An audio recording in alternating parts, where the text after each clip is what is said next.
Howdy, howdy. Hi, Angela. How are you? Hi, Peter. Hi, Eli. How you doing, everybody? Welcome. We are also live streaming this into a VR listening room. Did everybody see my WhatsApp quickly? I saw your WhatsApp. Yes, I did. That sounds cool with me. It's up to Peter.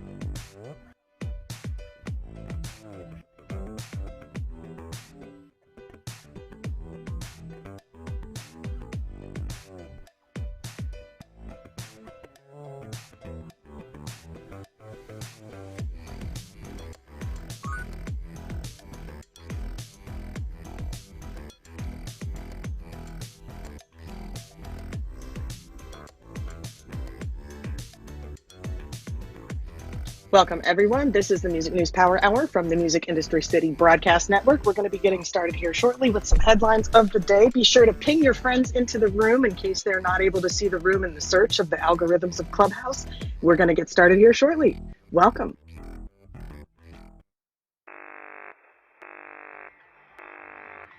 And we begin the countdown.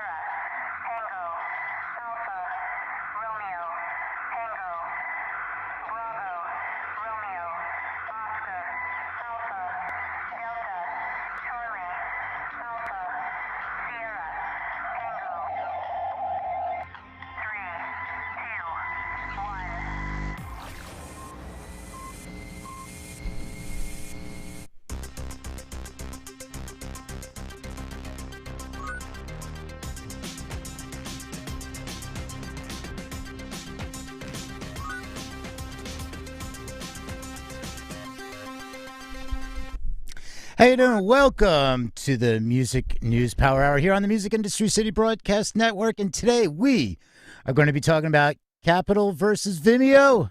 An $18 ticket if you're vaccinated, $1,000 if you're not. Twitch DMCA is getting out of control. UK diversity, 10-point plan, and live music updates. So let's get started by welcoming our co-hosts Eli and Angela. How you doing? It's great to see you. Angela, how you doing today? Hello. It's bright and sunny in the UK, but we'll get to the weather later, of course. Cheerio. Let's go ahead and get started. This is the Music News Power Hour. We begin today with On This Day in History. June 1st, 1991, American soul singer of The Temptations, David Ruffin, died of a drug overdose. After taking a large amount of cocaine, Ruffin passed out, rather. A friend drove him to the hospital in Philadelphia, where he unfortunately later died. In memory today, David Ruffin. Birthdays today, June 1st, 1959, Alan Wilder, keyboards, vocals with English electronic band Depeche Mode, born this day, 1959. Born this day, 1960, Simon Gallup, bassist with English rock band The Cure. And also born this day, 1963, Mike Joyce, drummer with the English rock band The Smiths. Born June 1st, 1967, Dominican-American house music DJ Roger Sanchez. And born this day, 1974, Canadian-American singer, songwriter Alanis Morissette. Happy birthday. Born this day, 1981 also, American alternative country and folk rock singer-songwriter Brandi Carlile. Happy birthday. Moving on this day in history, on this day 1969, the Plastic Ono Band recorded Give Peace a Chance during a bed-in at the Hotel La Reine in Montreal, Canada. Producer Phil Spector, poet Allen Ginsberg, and writer Timothy Leary all sang on the song. The first issue of heavy metal magazine Kerrang was published on this day 1981. It was published as a special pullout by UK weekly music paper Sounds. AC/DC had the cover, plus features on Motorhead, Girls' School, and Saxon. And finally, on this day, June 1st, 2003, Slipknot bassist Paul Gray was arrested on drugs and drunk driving charges after he collided with a car after going through a red light in his hometown of Des Moines, Iowa. Gray, who wears a pig mask on stage, then tried to write a check for $1,000 or 600 UK pounds to the other driver, who then called the police. Gray failed 2 alcohol tests at the scene and was arrested for the possession of marijuana, cocaine, and drug paraphernalia, as well as drunk driving. So if you thought you were having a bad day, at least your day isn't turning out like that. Over to you, Peter. All right. Thank you, Eli. And welcome, everybody, to the Music News Power Hour. This is where we scour the World Wide Web for music business news that we think should be open for discussion. We're going to start the reads very shortly, but first, I want to welcome everybody tuning in on our live stream. Yes, we are live streaming YouTube, Facebook, Twitch, DLive, a whole bunch of places. And if you want, you can go to musicindustrycity.com, and just right there, you're going to see there's a YouTube clip playing. It says, well, not playing, you have to press play, but it says live. When we're live, you're going to be able to click there. So if you want to see what's going on behind the scenes, you can head over to musicindustrycity.com. And also today we are live streaming in virtual reality, and we are in AltSpace VR. So we have set up for the Music News Power Hour a watching event. So if anybody's in AltSpace VR, you can go in and just look at click on events and all, and you'll see the Music News Power Hour. So welcome to everybody that's tuning in. How you doing? I am not in the virtual reality area. I do have my goggles right here, so I had to get it started, but the stream is going. Feel free to shoot some hoops or roast some marshmallows. We set up the place for you. Anyway, while we do this is we're going to read articles for the first 30 minutes. We'll open the stage for discussion for the remainder of the hour. Feel free to raise your hand if you'd like to come up on stage and offer your thoughts during the topic reads. And to stay in the know and all this, the other programming, make sure to tap the green house at the top to follow the Music Industry City group. And you can register for free at musicindustrycity.com to gain access to all our updates and programming outside of Clubhouse. And make sure to follow the hosts as well. If you want to invite people in, I know a lot of the Android users here haven't started following in the algorithms and the search. So if you think that they would be great to join in the conversation, or you think they may enjoy listening to the conversation, feel free to press that plus sign down there and invite them in. So let's get to it.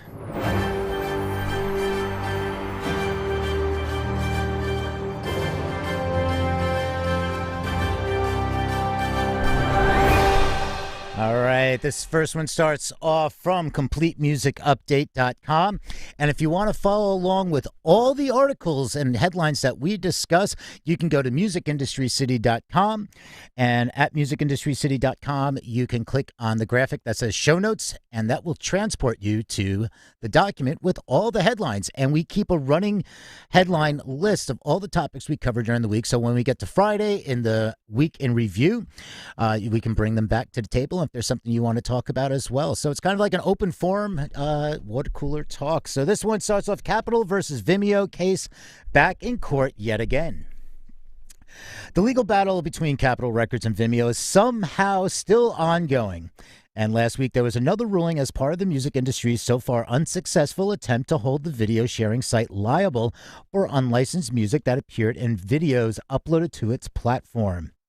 The Capitol label, then still part of EMI, first sued Vimeo all the way back in 2009. The case was a test of the copyright safe harbor, of course, which says that internet companies cannot be held liable for the copyright infringement of their users, providing they are unaware of the infringement, and that they have systems in place by which copyright owners can get infringing content removed. Various side debates have been had as the case has slowly worked its way through the system, including whether the copyright safe harbor in federal U.S. law even applies to sound recordings released prior to 1972 that are protected by state-level copyright law. It does. The labels then had a go at suggesting that Vimeo, by hosting videos with infringing music in them, had violated unfair competition rules under New York state law. They had not. But the core debate really has been whether Vimeo had so-called red flag awareness that videos on its platform contained unlicensed music, meaning it had an obligation to act in order to retain its safe harbor protection. When the case reached the Second Circuit Appeals Court, it mainly ruled that even though a certain individual Vimeo employees may have known there was videos containing other people's music on the company's platform, that in itself didn't constitute red flag awareness, because the employees wouldn't necessarily know whether the music had been licensed or if the use of the music in the video consisted of fair use. All right, so Capitol went back to the district court saying it had additional evidence that Vimeo's employees knew that its videos on its platform contained music in a way that infringed copyright. And however, according to Law 360 last week, the judge ruled that the label hadn't cleared the, quote, high burden imposed by the Second Circuit to prove that there was any red flag awareness. So, while this is more than a decade old, the video site is also facing some brand new litigation in this domain. Last month, the Italian record industry announced it was suing the video sharing site for failing to meet its obligations in order to benefit from the European copyright safe harbor. We're going to be talking a lot about copyright and safe harbor during this because we are going to be talking about Twitch. And if anybody has seen the anybody who's an affiliate or partner on Twitch and got that email, it's getting messier, and I think I have an idea of the reasoning behind it. With that being said, let's get into consequence.net. Punk show promoter charges $18 for fans who are vaccinated, $1,000 for those who are not. The Florida concert on June 26th will feature Teenage Bottle Rocket, Make War, and Rudderkin. Florida concert promoter has come up with a way to ensure that most, if not all, people attending an upcoming punk show will be vaccinated.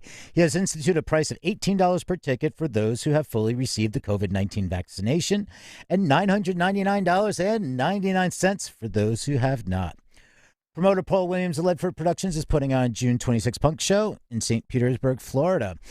And in explaining the ticket price disparity, Williams told local ABC affiliates in Tampa Bay, quote, "We're just trying to do a show safely, and they should go out and get vaccinated to protect themselves and their families and their community." Florida Governor Ron DeSantis recently declared, quote, "In Florida, your personal choice regarding vaccinations will be protected and no business or government entity will be able to deny you services based on your decision." Knowing he couldn't foresee anyone who wasn't vaccinated to not attend the show, promoter Williams came up with unique ticket pricing instead.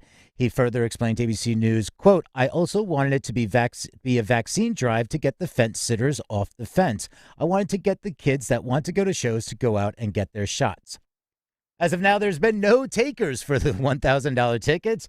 But Williams says if anyone does buy one, they will be welcome at the show. Quote, "You can buy a full price ticket and you'll be treated just like everyone else."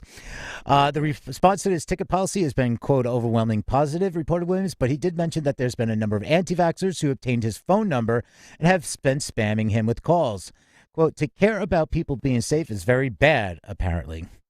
All right. So, and it goes on, deeper, and a quick update from over the weekend. The Florida governor's office has responded to Williams' decision to charge $1,000 per ticket for unvaccinated patrons, stating, quote, "Charging higher ticket prices for individuals who do not furnish proof of vaccination unfairly discriminates against people who have enumerated rights under Florida law."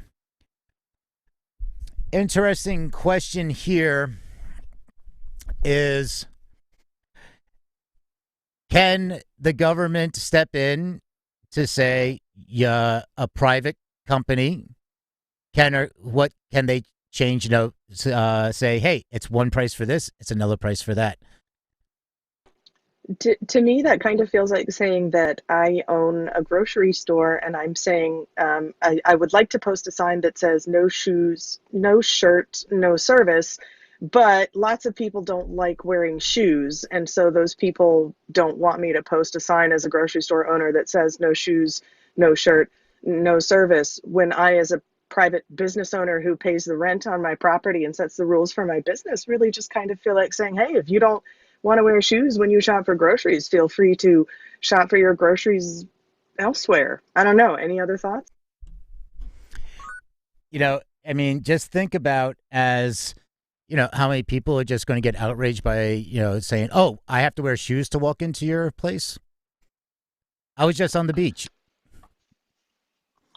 Yeah, I'm not really that bothered about those people if I'm them. In the red state, people are always complaining about government stepping in to rule them, and then they're passing all these silly rules. Many restaurants have, business attire dress code. Are they gonna let people just walk in with a thong? If the dress code says no athletic wear, no baseball caps, then is there going to be an outrage over that as well? It's a dress code situation for outerwear, for attire. And when I feel like when it comes to vaccination, we're kind of looking at if you would rather not have your If you'd rather not be in a place where people's private parts are hanging out of their pants, then let's make a rule saying people can't let their private parts hang out of their pants.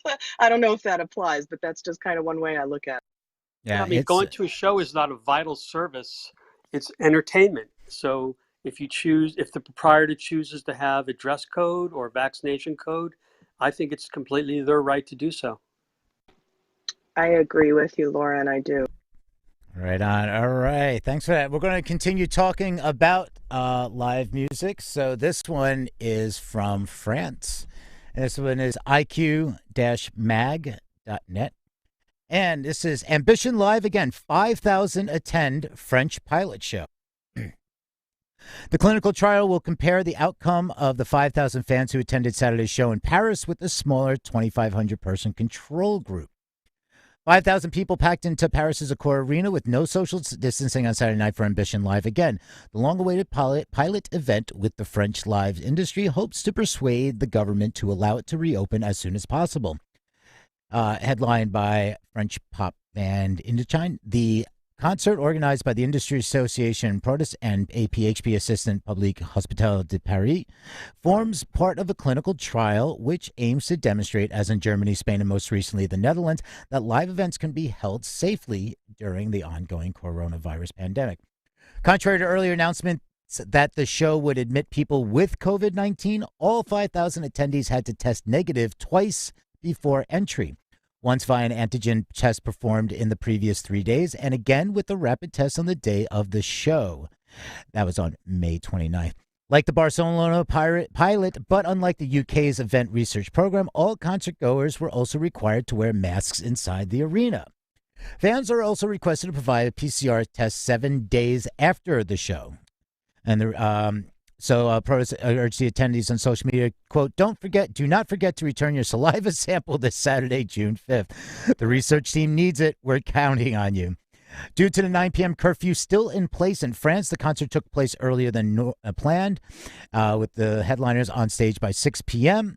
And as of May 28th, just 37% of the French population had received one COVID vaccine.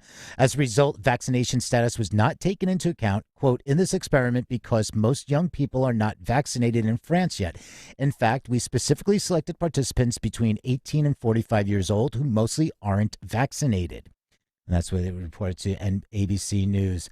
And results from the Ambition Live Again study, which will compare infection rates among those in the arena with the 2,500 person control group not selected to attend the show, are expected later in June. So, we've seen tests in different territories, and this one, the initial thought was, hey, this sounds like we're kind of late in the game of still doing tests. And then you realize France only has 37% of their population with one shot.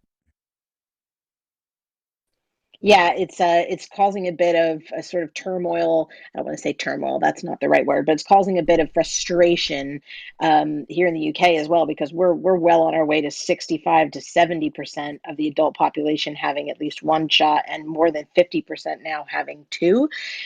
So we are on days like this, especially, Brits are very much looking forward to getting abroad, going to Europe for holidays, for events, for festivals, for all these different things. And with Europe being so far behind in a lot of countries, it's sort of like we can do all the pilots and proof that we want over here, but until they do it for themselves over there and prove their own tests for it, everybody's just still reluctant to say A-OK on anything. And so it's just a bit frustrating for us all, I think. Yeah. So hopefully these will have good results and they can start opening up, and hopefully they'll get more vaccines soon. All right. Since we, talking about live music, what's a day without talking about live streaming or any kind of streaming? So that's what, we're going to be talking about a little bit more in a bit with Twitch and DMCA and live streaming. And this is from the Music Network, and then we're going to be talking about music streaming. So the music streaming service Mood Agent launches locally with former Spotify exec Tom Mee at the helm. And Australia has another music streaming service, with Mood Agent officially launching its local push. The ad-free service will cost $11.99 per month and is said to have distribution agreements with a wide range of international and domestic distributors, aggregators, record labels, and publishers. The platform said its point of difference is its desire to improve music discovery, expose listeners to more music, and connect artists to new fans. And the publicity said, quote, while other streaming services offer personal recommendations, they are often based on prior listening, editorial selections, or what is topping the charts, and as a result, do not create many opportunities for discovery. Mood Agent's approach is different. Patented AI technology analyzes each listener's taste to create a truly personalized listening profile, resulting in a unique playlist and recommendations. All right, so the company's chief innovative officer, co-founder Peter Berg Stephenson, said Mood Agent gives listeners a similar experience to listening to an album back in the day. Quote, an order the right tracks in the right sequence, but presented in a way that matches the mood of the listener while giving them complete control. All right, and it's just wanted to bring this to the table because the company was founded in Denmark in 2001 and is aiming to be present in 25 plus countries by 2023. So this is something that's been around for a while, but they're now getting more into the streaming, and we always look for alternatives, and we always want to talk about, a lot of times people talk like Spotify this or Spotify that or Apple Music this. So just adding it to the list of more options for everyone. And with that, let's kick this over to Eli. All right. And, I feel like that's exactly what we need at this point in our lives and in the coronavirus pandemic. We need one more streaming service. Am I right? Am I right? So I want to remind you as we look at these headlines that you can follow along by visiting musicindustrycity.com and clicking on the show notes icon. But I also want to remind you that we have a lot of new listeners on Clubhouse who would love to be joining the discussion, but they can't see the room in the algorithms because of some new feed hangups and glitches. So if you know someone who would love to join the discussion, be sure that you ping them into the room, have them come and join the stage. And if you are joining us on stream on the World Wide Web, you can join in on the chat with any questions or comments. We want you to join the discussion, especially as we cover more of these headlines. I can see that Peter is gearing up with his VR headset. We're also now. in VR. We're live streaming we in VR. We are also in VR. We're streaming in VR around the web, in person, on Clubhouse, and in VR. So welcome to our discussion. Welcome to our broadcast. And at this time, I want to kick it over to our UK correspondent, Angela Randall. Angela, let's check in across the pond. Hello, Eli from the sunny United Kingdom. It's rare I get to say that one. We're having a very warm day today, and I want to, being that it's 1st of June, I want to wish a happy Pride Month to our LGBTQIA plus community. Everyone tuning in. It is a celebration of diversity, which takes us into this article from UK Music. UK Music Diversity Task Force 10-point plan. The 10-point plan aligns evidence and metrics to strategic actions to help increase diversity and boost inclusion at the trade bodies that represent the majority of the UK music industry. UK Music examined the trends that were emerging from the 2016 and 2018 diversity reports, as well as the qualitative research that had been collected by focus groups in 2019. It became clear that the 2020 report had to convert the findings of the survey into actions to help drive substantial change within the industry. The data from our 2020 survey helped to solidify these aims and inform the actions in the 10-point plan.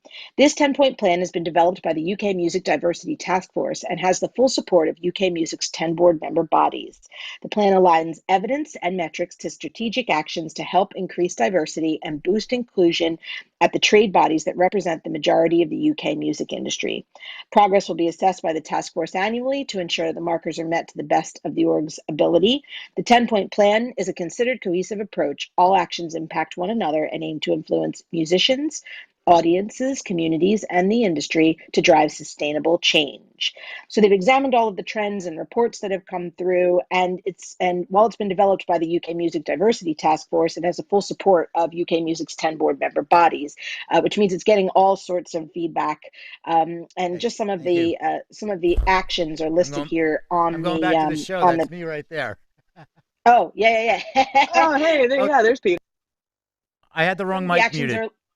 No worries. Some of the actions are listed here in the article. So if you want to take a look, I highly recommend it. But it's definitely an article that's reminding us that it's not enough to say that you're going to implement diversity measures across the organization and across the industry, but to actually put those plans into action. So it's amazing to see those things being taken on board and being put into actual tasks for people to do. And with that, I'll throw it back to the team. More than just a conversation, more than just a dream, more than just a goal. This is an actual plan. This is great. Right. Yeah. So I had to step into VR for a moment. So, because I had to go into another reality because I was just making sure the audio was playing properly in the other room. So, hi, everybody. Well, I saw some people we in missed VR. We missed you in this reality for a moment. So, wait, what reality am I in?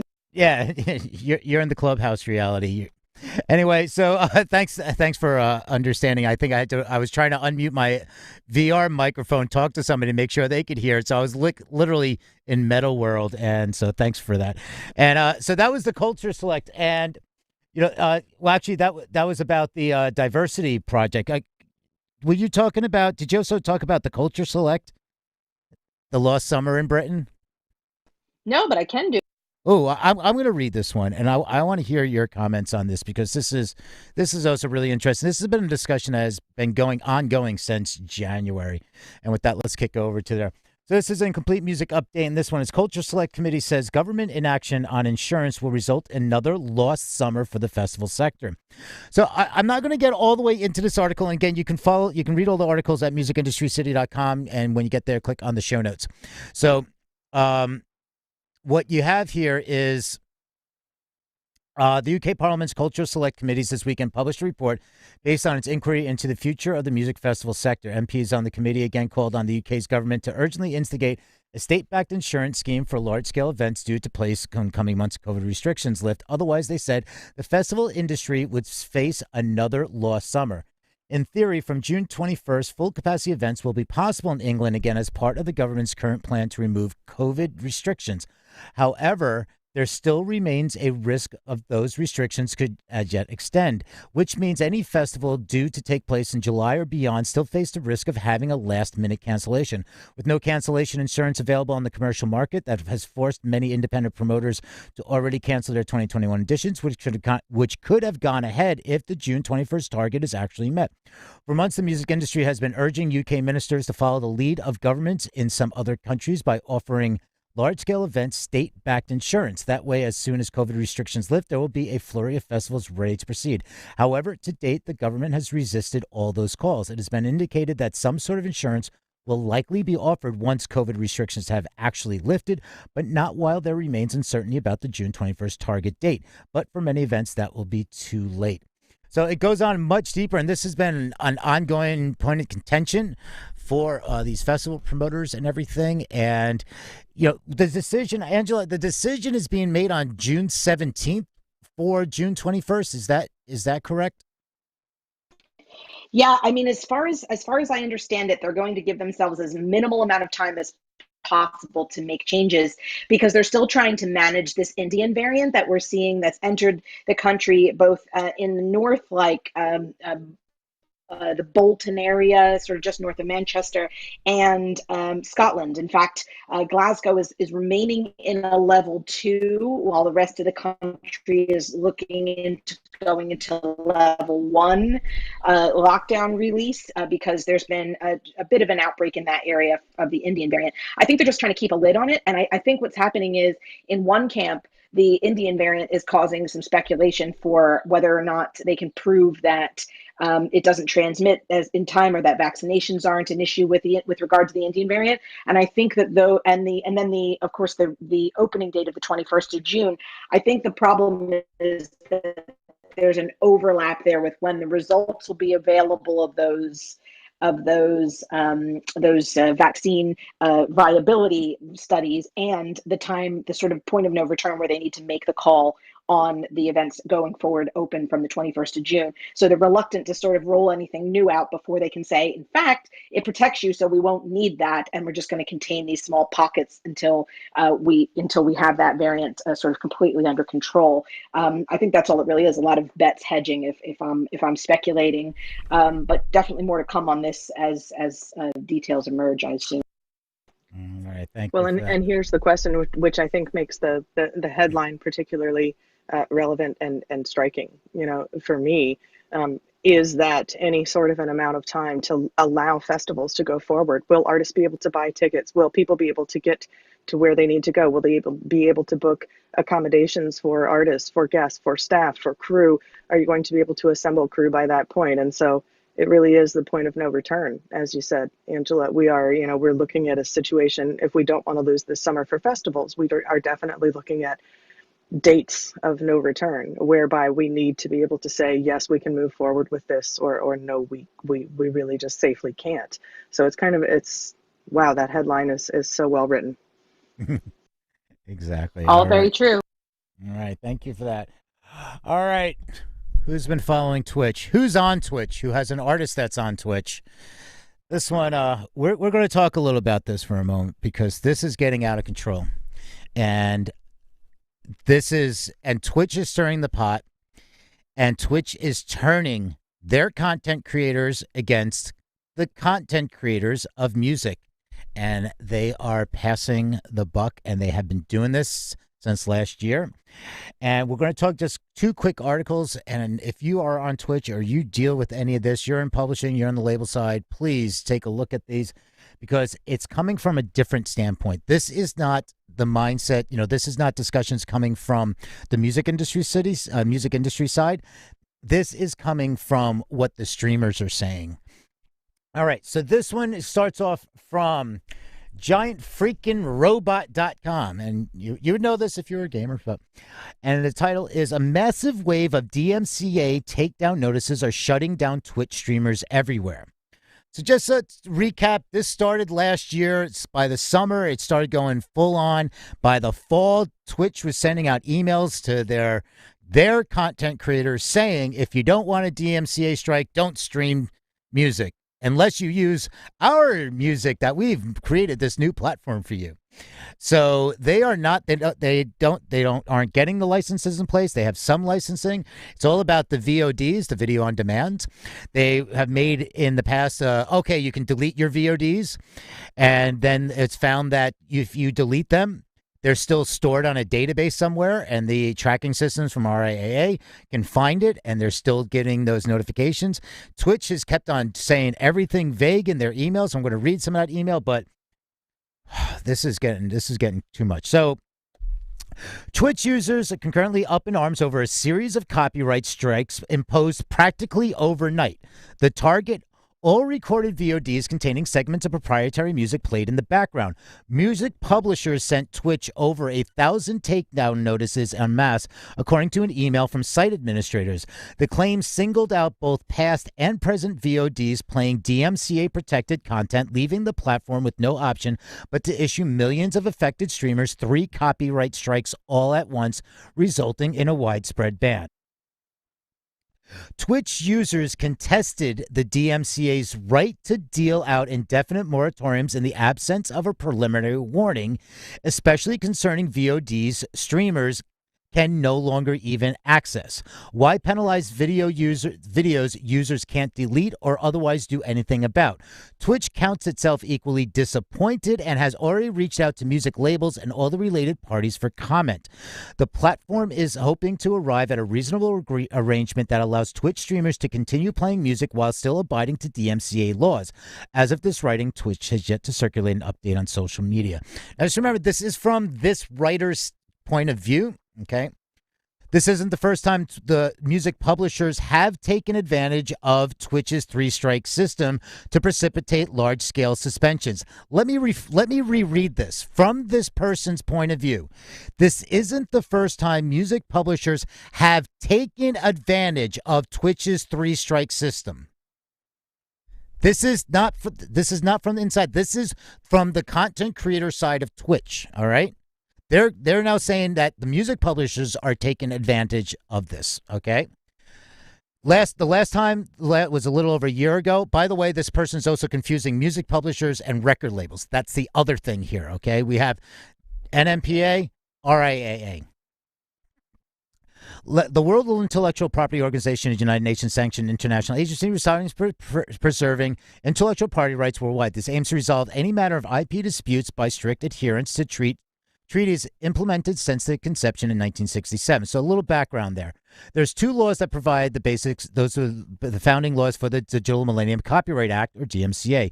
Basically, the United States government's attempt at complying with the United Nations IP Protocol. It was enacted in the U.S. in 1998, and despite its localized roots, continues to influence music ownership all the way to the information age. Music labels expect third-party websites like Twitch and YouTube to observe DMCA protection laws when regulating audio.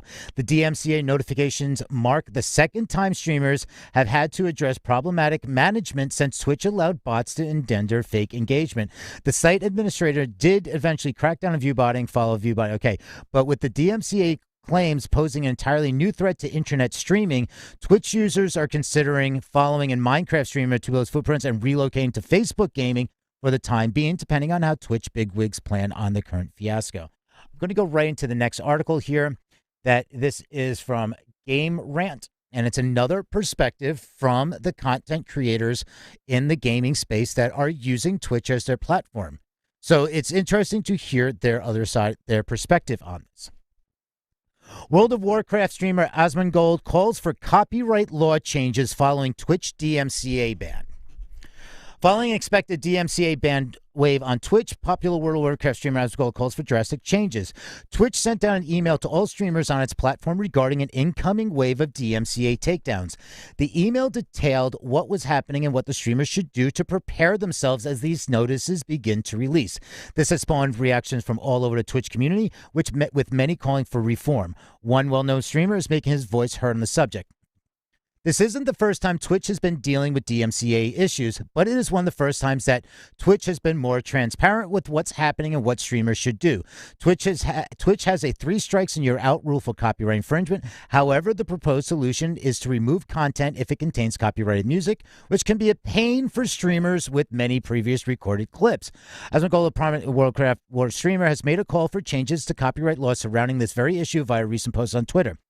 Asmongold says that content creators spanning multiple platforms should lobby lawmakers to get these laws changed, while offering a cheeky aside to suggest many companies looking to keep these laws on the books are potentially bribing said politicians. He then goes on to mention that this entire situation is, quote, ridiculous, and that the issue is based on laws that are no longer applicable.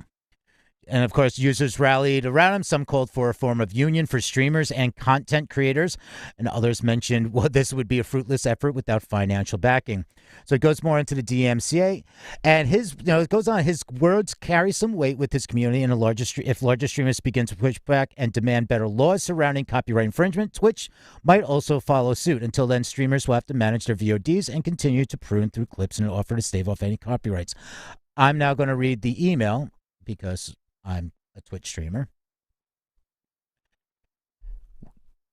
Dear Peter, no, they didn't even say Peter. They just said my username. We are committed to being more transparent with you about DMCA. We recently received a batch of DMCA takedown notifications with about 1,000 individual claims from music publishers. All of the claims are for VODs, and the mass majority target streamers listening to background music while playing video games or IRL streaming. Based on the number of claims, we believe these right holders used automated tools to scan and identify copyrighted music in creators' VODs clips, which means they will likely send further notices. Notice how it's tailored, that they're saying, hey, they did this scanning, they had these tools. It's already tailored that way. We are actively speaking with music labels about solutions that would work for creators as well as rights holders. This is our first such contact from the music publishing industry. No, it's not. You were told this. You were told this was coming. You knew this was coming when the RIA came. Then you made an announcement. You were told publishing is next. All right. I'm sorry. I'm a little rattled up about this. I'm not sorry. This is our first such This is contact. grinding my gears too. My gears are being ground right now Yeah. too. I agree. All right. This is our first such contact, and we are disappointed they decided to send takedowns when we are willing and ready to speak to them about solutions. Goes on, while the vast majority of you don't include unauthorized background music in your live streams, the recent batch suggests that some of you still do. The only way to protect yourself from DMCA notifications is not to stream music or other copyrighted material. You do not have the rights to.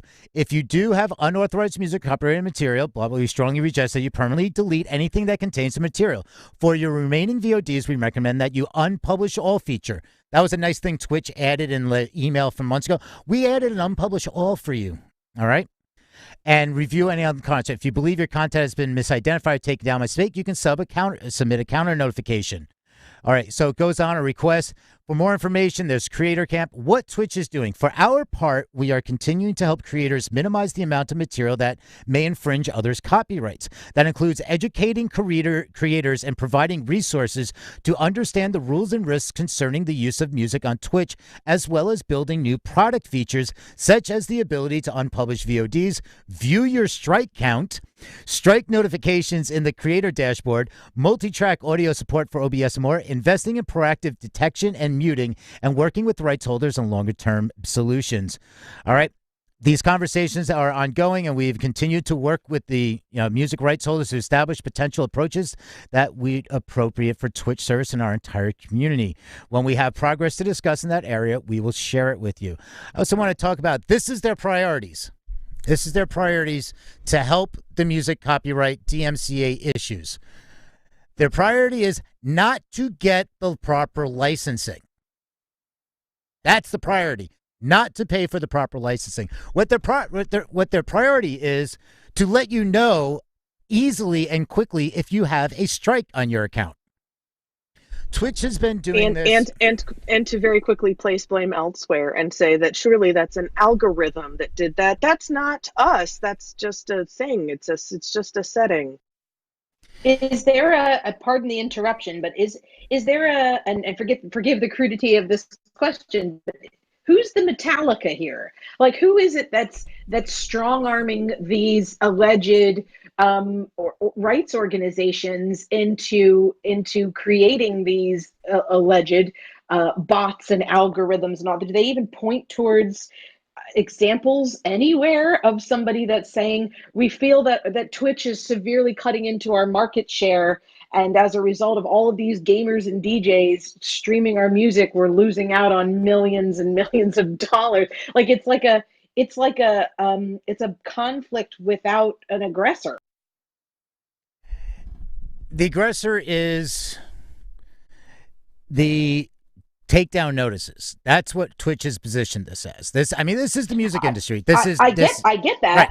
But they're framing it in such a way that it's that Twitch is blaming the governing bodies or the regulators, right? The people who are issuing the takedown notices, and the regulators are saying, well, we wouldn't have to do this if Twitch had, instituted something that implemented licensing for them to be able to, for their content creators to either make an easier way to purchase that licensing or to secure it for everyone.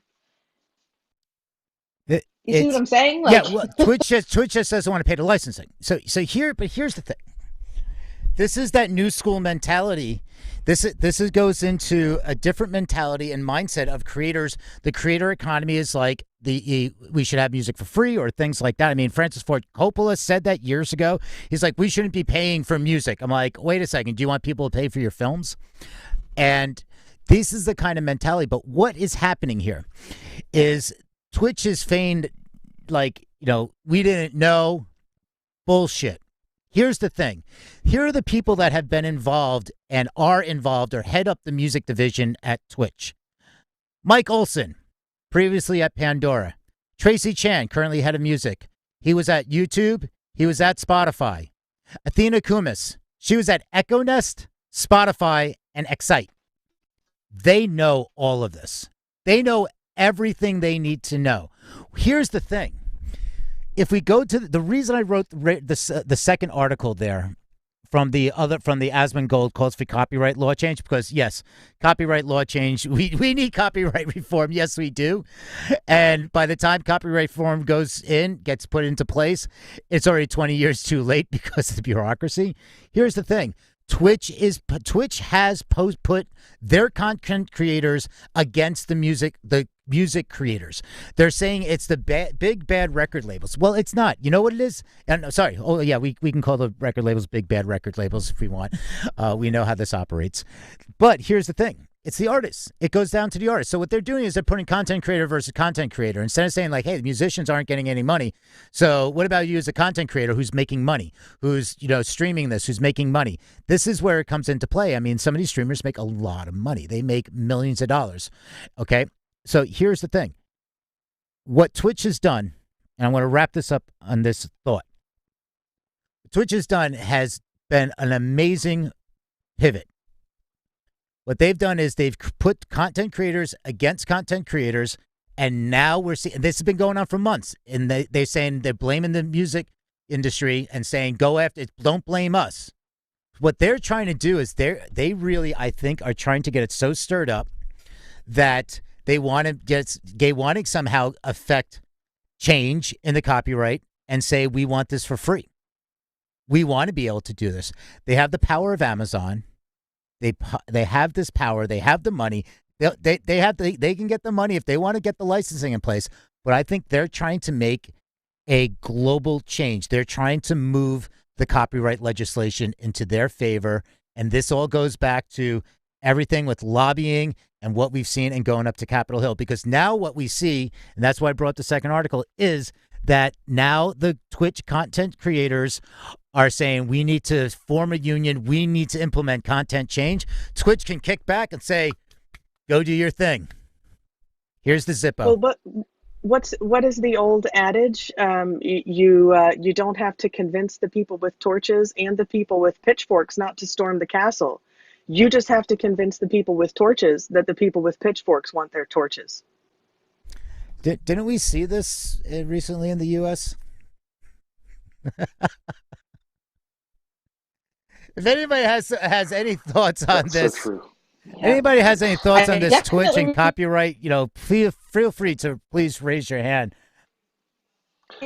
I mean, I think that it's fairly common in this sector when you're a scrappy startup, as Twitch once was, to to try to skirt the the strict enforcement of certain regulations, maybe that you're not trying to blatantly violate, you're not trying to base your business on the infringement of those copyrights. To maybe play, ignorant. I think it's very credible what you said. These people can't be unaware of the issues. But as an organization, I think, Twitch can use that to buy a little bit of time to get their house in order. But they want to put the house in the order that they want, which is understandable. Okay, let's wrap up on a little devil's advocate here, saying it's like, hey, we want to help our content creators. We're going to do this. We're going to go to the bat because we want you. We don't want you to be dealing with DMCA, and we don't. What they're saying is, it could be saying is, we don't agree with this copyright law. We don't agree with that. With everything that's going on, we want to make a change, a revolution. I mean, yeah, fair. Yeah, it's a different animal. Yeah. All right. Well, speaking of, oh wow, we have a few more articles to go through, and we're at the final 10 minutes. I think we're going to skip some over to tomorrow's show, and let's see, what do we want to cover? Let's talk about Eurovision, and we're not going to talk about the cocaine scandal that wasn't. This one is just interesting that Eurovision, it's from Billboard, and we've seen in the U.S. that the Grammys, Billboard Music, like all the music award shows were down. This one is Eurovision 2021 reports 183 million viewers, solid gains online. And, again, it was sorely missed after skipping 2020 completely Eurovision returned this year. So you have a little bit of that, a little bit of the, we missed you. But according to the data published today by the European Broadcasting Union, the organizers of the annual party, some 183 million viewers turned in for the 65th Eurovision, won this year by Italy's Untrent Manskin. And their song, Zitte Buone. And I apologize for not even getting that close. That's an increase of over more than 1 million viewers of the previous edition. The May 22nd grand finale in Rotterdam, Netherlands was particularly eye-catching, posting a 4 percentage point greater TV audience share, 40.5%, than most of the most recent finale in 2019. Importantly, the popular song competition was hit with young audiences. The 15 to 24-year-old demographic was up 7 percentage points against the corresponding data from 2019. More than half of that age group, 52.8%, turned in on TV. Eurovision also spread the cheer online in the week leading up to the finale. Some 50.6 million unique viewers logged into the official YouTube channel, up 28% on 2019, with fans connected from 234 countries. Not surprisingly, the 18 to 34-year-olds accounted for most of the live views, 71%, and Eurovision was a buzz topic on social media with nearly 5 million Eurovision-related tweets sent on the night of the grand finale. Eurovision is different, of course. I mean, we're talking about bragging rights for countries, and then these other, events such as Grammys. I mean, Grammys is an international fair, but this is a completely different animal. But it was going up. It went up. Now, part of it could be that, it hasn't been since 2019, so you really missed it. Could have been better music. Could be a lot of things. But what the demographics here is really important.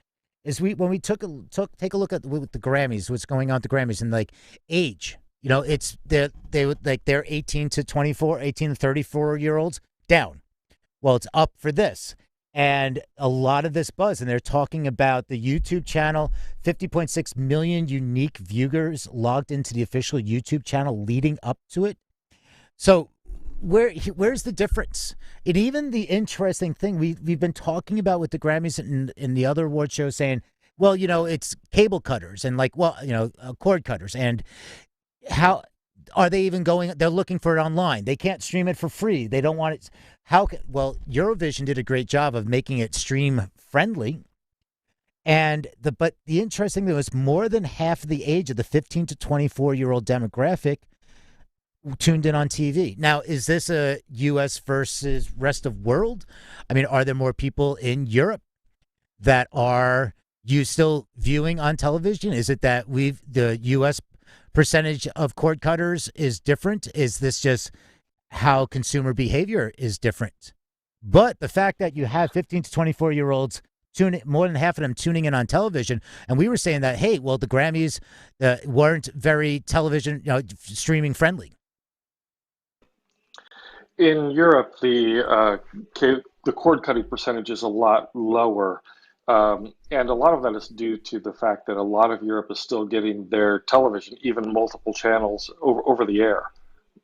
With direct antenna, you're now getting, in Barcelona, we pick up maybe 20 or 30 channels just direct over the air with your regular antenna, and that didn't used to be the case. It used to be you had to have a satellite dish, or they would sometimes go over the top with high-speed internet. But cable TV, in the way that we think of it here in the U.S., has never been a really big thing in most of Europe. Yeah, I was going to say that too, Mike. In fact, we have to pay a license over here to get our Freeview channels, it's BBC channels, really. So whether or not, if you own a television set, a television in your house, by law you are required to pay the licensing fee to be able to watch it. And if you don't own a TV, which I suspect a lot of people in the demographic that you're talking about don't, they would be streaming everything on their screens. And I think the pandemic has taught a lot of kids of that age group that music contains two other elements that it hadn't previously for them, which is visuals and spectacles. spectacle. And, on the visual side, we've taught them to watch live concerts and watch our performers perform live over the pandemic the way they did. And so that just became a natural thing for them. It's another event that you're being able to watch live music, but then also the spectacle of it. I mean, if you look at acts like Lil Nas X and his video, or Megan Thee Stallion and Cardi B and their videos, music videos have more or less, and visuals included with music, have kind of made a comeback in the sense that the spectacle of it all is what everyone is participating for. I mean, if it was just people standing there strumming their guitars and singing the way the Grammys sometimes is, I think that you're going to end up with a lot less attention. I mean, even our Brits show, if you have a minute to go online and look at the YouTube clips of some of the Brits, the visuals are spectacular. We had holograms and the stage opening up and swallowing people and all these sort of strange things. The spectacle of it has become worthy of tuning in, as opposed to just, interesting duets or, legends and newcomers, the way the Grammys sort of MO has always been. That's just my take on it. Yeah, and even like, Taiwan's Golden Melody Awards, I was lucky enough to be a guest at the the Golden Melody Awards a few years back, and mind-blowing. Like, I was in the audience, and the set design and modeling and graphics in 3D, I felt like I was in virtual reality in a sense. Or wraparound, it's like this blew away everything, and it's watched by 1.1 billion viewers when they do the Golden Melody Awards. So, it's things are changing. I think it's the Grammys got to maybe step up. I'm going to tell the Grammys to step up. There you go. That was my homage to the old Neil, the old CEO, who's long gone. And so now it's their time to, they can really do some more engagement. I think that's the way to go. I mean, people want to engage. If they can do a build-up, not like a finals or things like that, but, if they could do something that really engages the audience and the younger generation, I think they can turn it around. And with that being never underestimate the power of competition as well. Remember, it's us versus them versus them versus them versus them, which is very different than the Grammys. No, it's exactly that's the thing too. So I mean, that's that was taken into the factor, but if there has to be some kind of way that these award shows they need to do something more exciting as opposed to just saying, all right, everybody tune in tomorrow. And with that being said, it's the spot. It's the favorite time. It is time for the Spotify spot. Yes, we are moving into the portion of our headline reads in our broadcast where we look at digital technology and music. But before we do that, we do want to take a look at your weather update. As we check in with all of our viewers around the globe and on stream on the World Wide Web, we want to let you know that finally there is a break in the weather. It's a beautiful day for me and you too. It's a beautiful day. All right. Thank you for that. All right. This is the last one of the reads. And this one is from Hypon. This is Spotify's fan study offers data-driven insights and how to make the most of them. Spotify has launched the fan study offering artists and their teams 15 data-driven insights along with real-world action items. The new Spotify fan study microsite looks at data-driven insights ranging from global listening trends to merch buying habits. Alongside each insight are actionable recommendations for how to leverage the information on Spotify and across the artist's career. The insights also link back to data specific to each artist. Fan study is organized in 4 chapters: expanding your reach, deepening your fans' engagement, making more noise around your next release, how you can move even more merch. Fan Studies offers insights including global listening patterns. So it'll say something like Latin America is where fans are most open to discovering new music. The top 3 cities in the highest streams of new content are Sao Paulo, Santiago, and Mexico City. And then so they have these, informational, some tips. Fan engagement and catalog trends. So they'll say on average your top 5% of fans listen 6 times more than the rest of your fans. And then merchandise consumption habits. What they'll say is fans in London buy the most hoodies and shirts, while fans in Phoenix buy the most CDs, and Seattle fans buy the most vinyl. And you can click on the article that'll take you to the subsite. It's artist.spotify.com. You know something? I for all the bad rap Spotify gets, I've been talking about this. They sure offer a lot of helpful information on their platform to artists and everything, and they've been doing a lot. And so for all the naysayers out there that just want to bitch and moan about 0.00007314 I don't know what the average the rate per stream is, and it doesn't matter. Look at this as a complete package and look what they're doing for you. You can, could they do some things better? Could they pay more? Yeah. Could they not do this? They could not do this kind of stuff. But I think this is a benefit. Well, and to be fair, I attended a music conference a couple of years ago wherein it was recommended that all artists and artist managers review their demographics, their metrics, and their stats through Spotify, because Spotify presents these metrics in ways that other streaming services might not. And so, it's beautiful that Spotify offers these services. I just want to kind of put it out there that 20 years ago, if an artist wanted to find out these metrics, it would have required an awful lot of overhead, an awful lot of money, a great big check, and it would have required a firm, an agency, to find these numbers. And so Spotify is providing some of these services to artists. It's definitely debatable. We hear a lot of bitching and moaning about what Spotify doesn't do for artists, but let's go ahead for a moment and think about what they do for artists, and the fact that if you are an artist on Spotify, you do have access to your metrics. You can see who is listening to your music, and also through Spotify, you're able to see as an artist which other artists your fans are listening to. So you can find ways to cross promote, or maybe even someone to open your stream or your show who will help cross promote with an audience that loves your music and theirs. So let's not forget, Spotify is trying desperately to do good things, as well as all the things that we're complaining about in our headlines. Speaking of headlines, this brings us to the close of our headline reads and almost to the close of our broadcast here on the Music News Power Hour. We are here from 12 to 1 Eastern every weekday, Monday through Friday, and you can join us by tuning in on Clubhouse, on streaming platforms across the web, or by visiting musicindustrycity.com, where you can register for free updates and also check out all the headlines that we looked at today by clicking on the show notes graphic. For our UK correspondent, Angela Randall, my name is Eli Window, and we thank you so much for being part of our discussion and part of our broadcast. We want to remind you that Peter Schwing has great information about more music updates through musicindustrycity.com. Peter, please let us know. musicindustrycity.com. Thank you, Eli. Yeah, so you can actually register for free there, and you will also get information about all our other programming. So in VR, in virtual reality, which we are streaming. I want to say hi again to everybody that is in the virtual reality room that is watching us. How you doing? I'm actually going to jump into the VR room once I throw the credits here. I'm going to go jump in the VR room. So if you are in there, you can hang out, and I'll come in and talk to you. And so that we are all It's the after party. It's the after party in virtual reality. It's the Music News Power Hour after party. Afters. We should get some music theme for that. So, and thank you everybody again. Yeah, and check out musicindustrycity.com and the show notes and everything, and let us know your feedback. And thank you again to Eli and Angela and everybody else.